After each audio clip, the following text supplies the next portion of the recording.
అందరికీ నమస్కారం. ఈరోజు మీ అందరికీ నేను వినిపించబోయే కథ మామగారి అభిమాని. రచయిత కె రఘునందన గారు.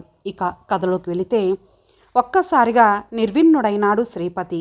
అతన్ని అంత ఉత్కంఠపూరితుడిని చేసింది అప్పుడే వచ్చి మెరిసిన మెసేజ్. ఈ మధ్యకాలంలో కథ చివర సెల్ నెంబర్ ఇవ్వటంతో రకరకాల వాళ్ళు ఫోన్లు, మెసేజెస్ రూపంలో అభిప్రాయాలు తెలపటం పరిపాటైపోయింది.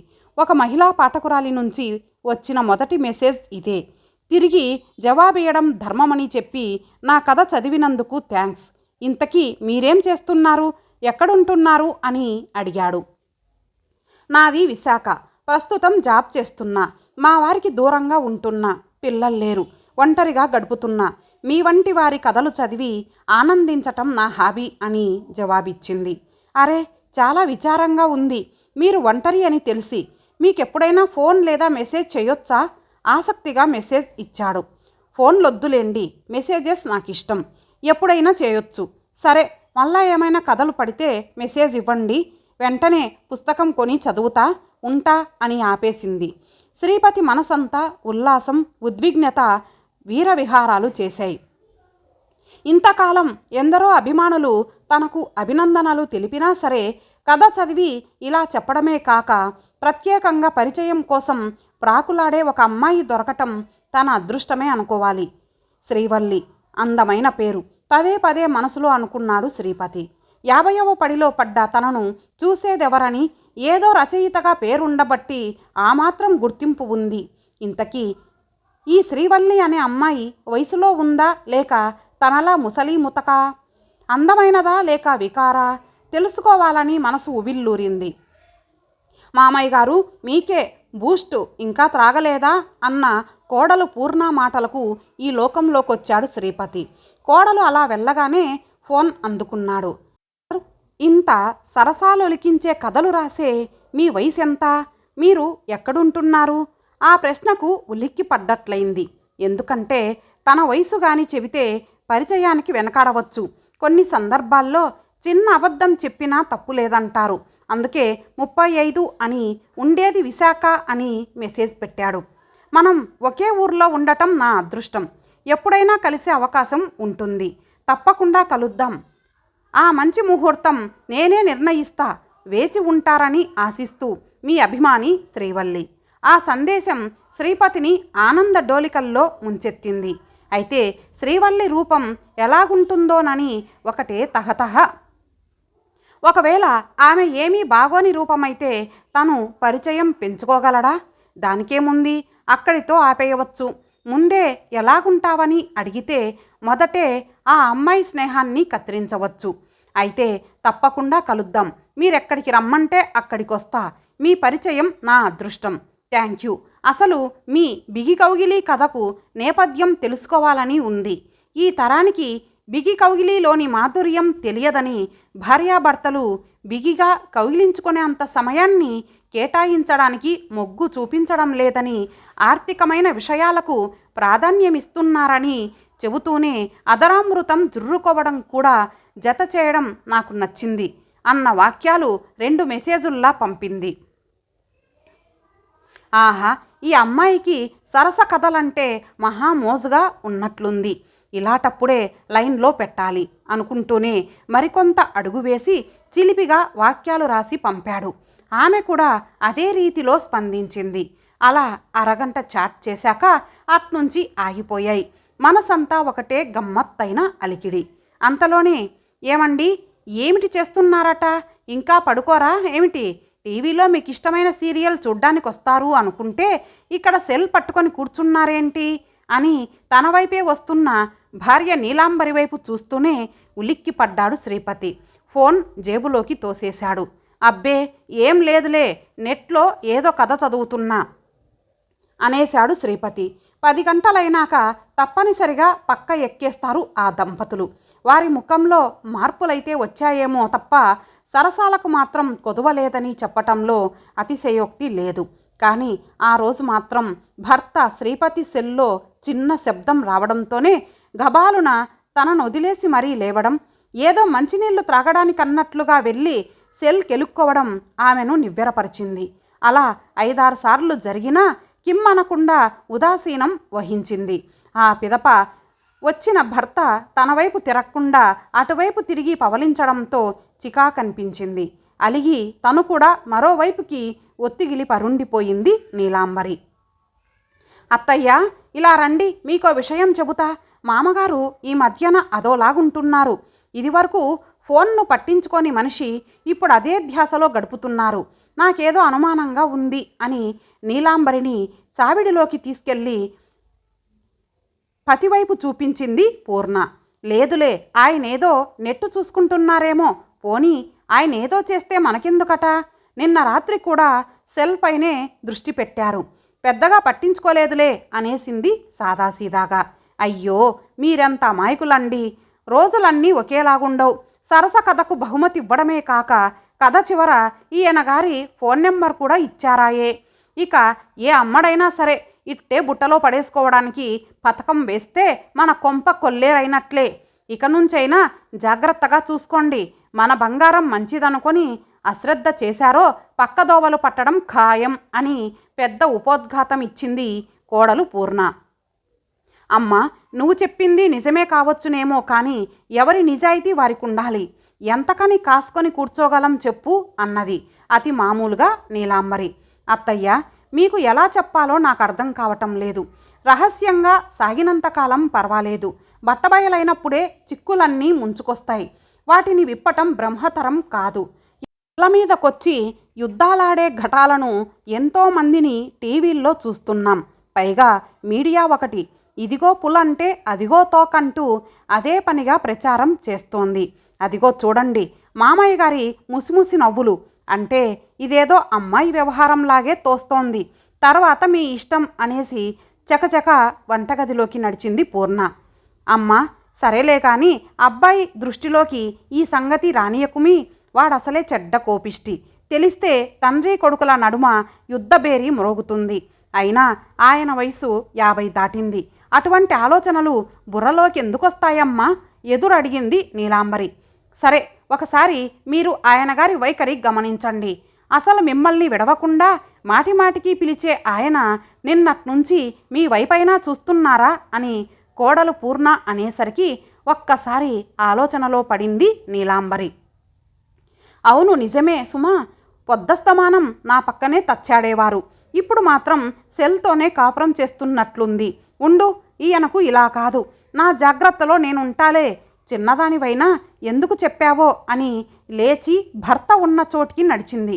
నీలాంబరి రాక చూసి గతుక్కుమన్న శ్రీపతి, ఏం బంగారం, ఏమిటి కదా అని తెచ్చిపెట్టుకున్న నవ్వొకటి విసిరాడు.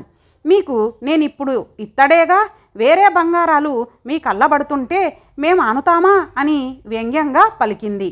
అబ్బే, నువ్వు తప్పు పట్టుకోకు. నెట్లో మ్యాగజైన్స్ చదవడం, ఫేస్బుక్ చూడడం అలవాటైంది ఈ మధ్య. అందుకనే దాంతో కాలక్షేపం అనేశాడు తత్తరబిత్తరగా లేచి గదిలోకి దారి తీస్తున్న శ్రీపతి. ఆయన అలా వెళ్ళడం గమనించిన కోడలు పూర్ణ, మీరేదో నిలదీసినట్లున్నారు కదూ, అందుకే మామయ్య గారు జారుకుంటున్నట్లుంది. లేదు, ఇదేదో అనుమానించాల్సిన కేసే. వెనకటికెవరో ఒక ముసలాయన్ని పెళ్లి చేసుకుంటావా తాత అని అడిగితే ఇప్పుడు నాకెవరు పిల్లనిస్తారు గనుక అని అన్నాడే తప్ప పెళ్లి చేసుకోవడం తప్పని ఒక్క మాట పెగిలిందా ఆ పెద్దాయన నోట్లోంచి? అలా ఉంటుంది ఈ మగరాయుళ్ళ తిక్క. అందువల్ల మీరు మీ ఆయన్ని నీడలా వెంటాడండి, ఆరాలు తీయండి. అప్పటికి గాని గప్ చిప్గా ఉండరు, అర్థమైందా అనేసి మరలా వెళ్ళిపోయింది కోడలు. ఆహా, బాగా అర్థమైంది ఆయన గారి వైఖరి. నువ్వు చెబుతుంటే కాదంటానా, ఏదో ఒక పరిష్కారం ఆలోచిస్తాగా అని కళ్ళజోడు సవరించుకుంటూ లోనికెళ్ళిపోయింది నీలాంబరి. ఏమిటింత హఠాత్తుగా ముస్తాబవుతున్నారు పెళ్ళికొడుకులాగా అని వెనక నుంచి వచ్చిన భార్య నీలాంబరి ప్రశ్నించేసరికి మొదట నీళ్లు నమిలి, మా మిత్రుడొకరు మాకు పార్టీ ఇస్తున్నాడు, కాదనలేక వెళ్తున్నా జవాబిచ్చాడు శ్రీపతి. అదేంటి, ఈరోజు ఏదో కథల పోటీకి కథ రాసుకుంటూ కూర్చుంటాను అన్నారు, మరలా ప్లాన్ మారిందా? నిలదీసినట్లుగా మాట్లాడింది. మరి రానంటే అతగాడు బాధపడతాడని తయారయ్యాను, తప్పుతుందా అని ముఖానికి పౌడరు పులుముకొని ఒళ్ళంతా స్ప్రే కొట్టుకున్నాడు. ఇప్పుడు హెల్మెట్ నిబంధన ఇంకా ఎక్కువగా పట్టించుకోలేదుగా, దాన్నెందుకు మోసుకెళ్తున్నారు అనుమానంగా అన్నది నీలాంబరి. రోజులు బాగాలేవు కదా, మన రక్షణ కోసం పట్టుకెళ్తున్నా. అదే సమయంలో ఠంగుమని మెసేజ్ సౌండ్ మ్రోగింది. సెల్లోకి చూసి వెంటనే గుమ్మం దాటేశాడు శ్రీపతి. అత్తయ్య, అత్తయ్య ఎక్కడా అంటూ గాబరాగా వచ్చింది పూర్ణ. ఏమ్మా, ఏమైంది కంగారుగానే అడిగింది నీలాంబరి కోడల్ని. ఏమైందని మెల్లగా అడుగుతారేమిటి, ఇంతకీ మామగారేరి గదిలో తెరదీసి చూస్తూ అడిగింది. ఇప్పుడే ఎవరో ఫ్రెండు పార్టీ ఇస్తున్నాడని వెళ్ళారు.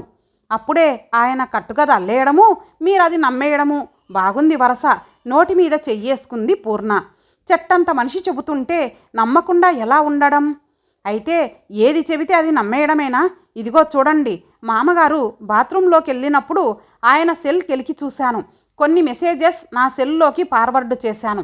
ఎవరో ఈయన ఫ్యాన్ లాగుంది, చాలా క్లోజ్గా మెసేజెస్ పెట్టారు. ఈరోజు వడా పార్కు దగ్గర కలుసుకుందామని అక్కడికి రమ్మంటే మామయ్య గారు పరిగెత్తుకెళ్లారు. ఈ వయసులో ఇవన్నీ ఎవరో గాని వల వేసి పట్టేసింది. ఇంతకీ ఇక్కడ తగిలించి ఉన్న హెల్మెట్ ఏది?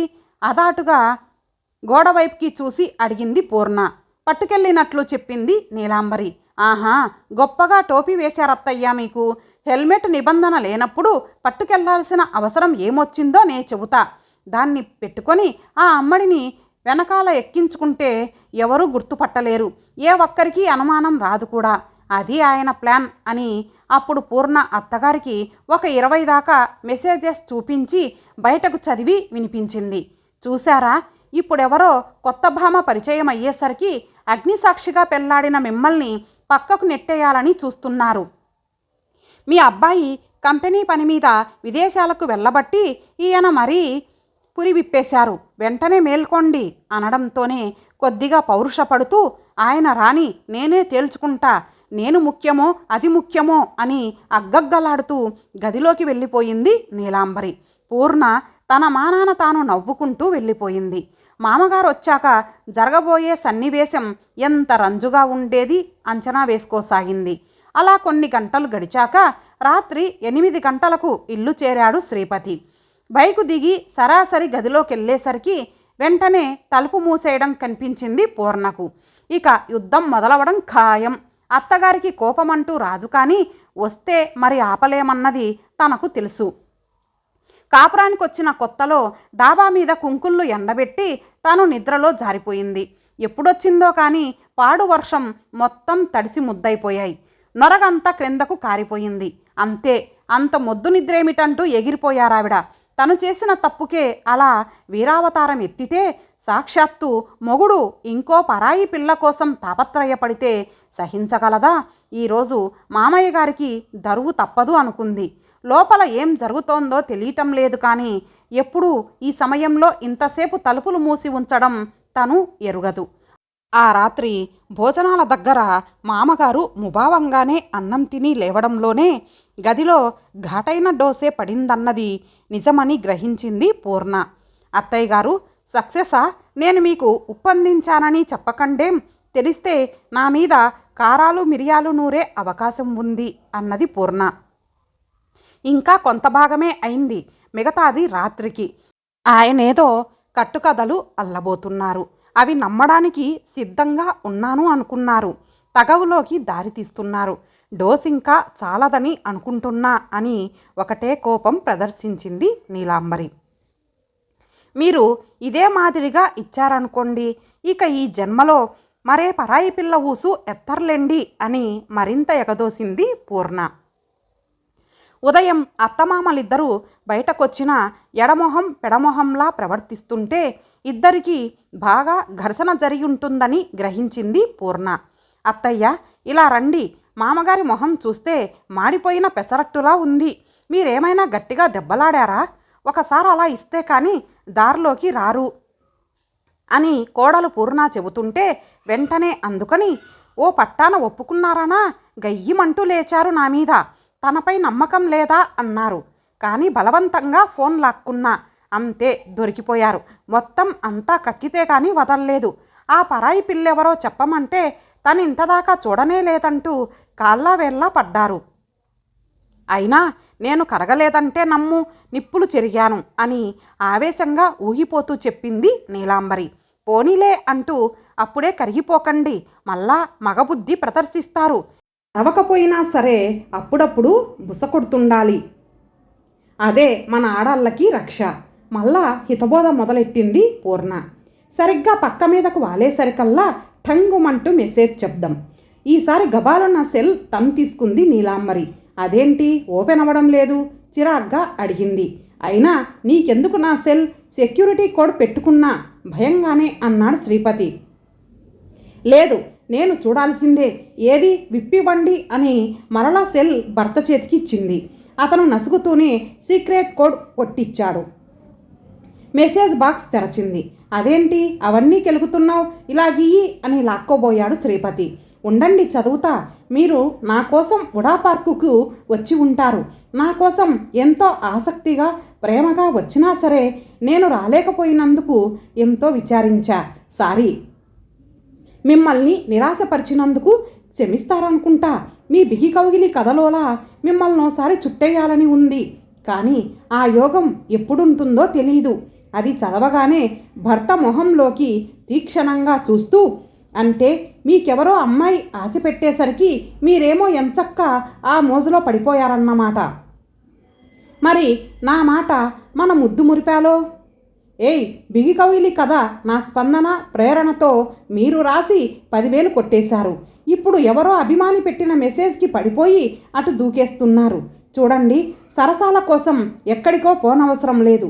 25 ఏళ్ళై మీ చెంతనే, సదా మీ సేవలో అన్నట్లుగా ఉన్నా.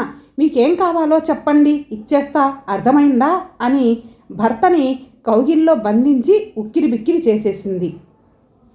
అబ్బే అది అసలు నేను ఇంకా ఏదో చెప్పబోతుంటే ఒక్కసారిగా పక్కుమని నవ్వేసింది నీలాంబరి.